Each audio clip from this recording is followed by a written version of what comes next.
In this movie, I want to achieve two things.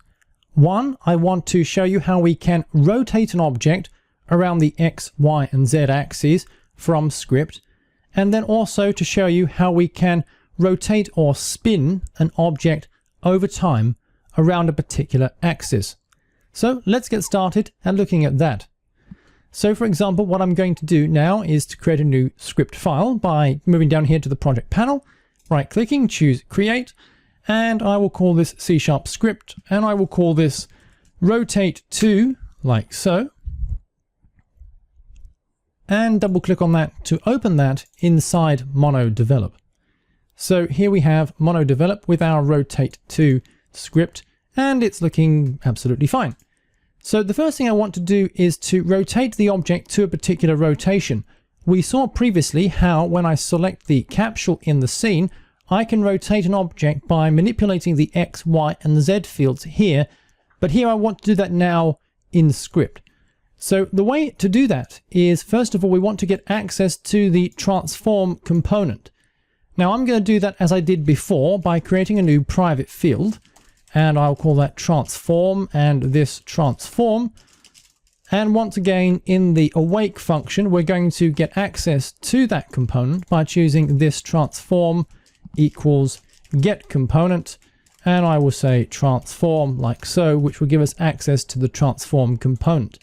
Now when I do that and I choose this inside the update function, I choose this transform dot, and we can access the rotation of an object by using the field rotation. Now there are in fact two fields, rotation and local rotation. Local rotation refers to the rotation of an object relative to its parent, so that if its parent rotates, that rotation will be added on to the object. On the other hand, the rotation field refers to the absolute rotation of an object regardless of how its parent is rotated. So right now, all I want to do is just change the rotation of an object. So I will select that field. And to assign it a rotation of any arbitrary kind, I can choose equals, and we choose quaternion. So this is an internal class built into Unity that we can call upon to construct quaternions based on angles that we specify. So I can choose quaternion dot, and we get a range of different functions and properties that we can access. But if I want to set the X, Y, and Z rotation of an object, I should use the function here named Euler. Some people call this Euler or Euler. This simply requires a vector-3 structure that defines the amount of turn we should apply to each axis as measured in Euler angles, that is degrees. So one complete turn in degrees is 360. That represents a complete turn in a circle. 90 degrees is a quarter turn, and 180 degrees is a half turn. So I'm going to choose Euler. Now let's say I want to rotate this 0 degrees around X and 90 degrees around Y, and again I don't want to rotate it on the Z. So I'm going to specify this and press Ctrl S to save that code here. So this is the rotation around X, this is the rotation around Y, and this is the rotation around Z. So I'm going to save this code, and I'm going to drag and drop this code onto this capsule object. So drag and drop it onto the capsule here and release my mouse to apply the rotate to script. Now you can see the capsule is facing this direction here in the viewport, and the rotation is set to 0, 0, 0. But if I press play on the toolbar, now the rotation is set to 90. So this explains how we can set the rotation of an object to any arbitrary measurement on the X, Y, and Z axis by using quaternion.Euler. This function is indeed very powerful. But of course, the next thing we want to have a look at is how can we turn this object over time. Now, to spin or rotate an object over time, we're going to see a very important property of quaternions generally. In fact, we're going to see quaternion multiplication, which gives us the ability to combine rotations together. So if you have a rotation A and you multiply it by rotation B, you are combining or adding the rotations together. It may seem strange to say that we are adding by multiplying, but in the world of quaternions, that is the way it works.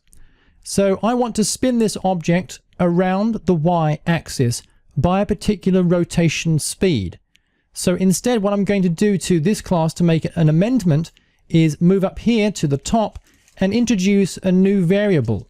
So I'm going to choose public float, and I'm going to choose rot speed, and I will say 90 degrees per second. Then down here in the update function, I'm going to adjust the rotation. Now we can use quaternion angle axis to build a rotation around a particular axis. So I'm just going to comment out this line for the moment, and we can choose quaternion.angle axis. And what this function allows us to do is to specify an angle, for example 90 degrees, and an axis.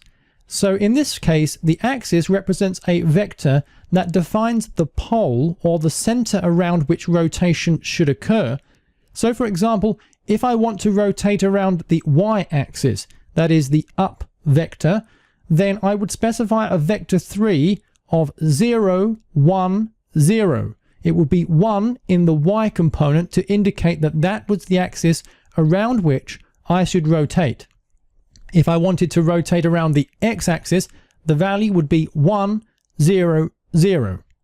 In this case, I want to rotate by my speed around the up vector. So what I can do is choose rot speed, and you may remember that because we're inside the update function and we want to create a consistent speed over time, we have to multiply this by time.delta time. And where we put in the comma to create the second field, this is the axis around which we should rotate. This should be the up vector. I can specify this in two ways. One way is to choose new vector 3, like so, to define a completely new vector. And I could choose 0, 1, 0 to define the y-axis. I could do that, but instead, Unity provides us with a constant value we can use instead. I just have to type vector 3 dot up, and that constant is already represented for us. So this will build a quaternion that rotates by our speed around the up vector. Now, of course, this is going to provide us with a rotation in global space. What we want to do is continually add this on to our existing rotation. So I'm going to come down here to this rotation property and delete this right-hand side part.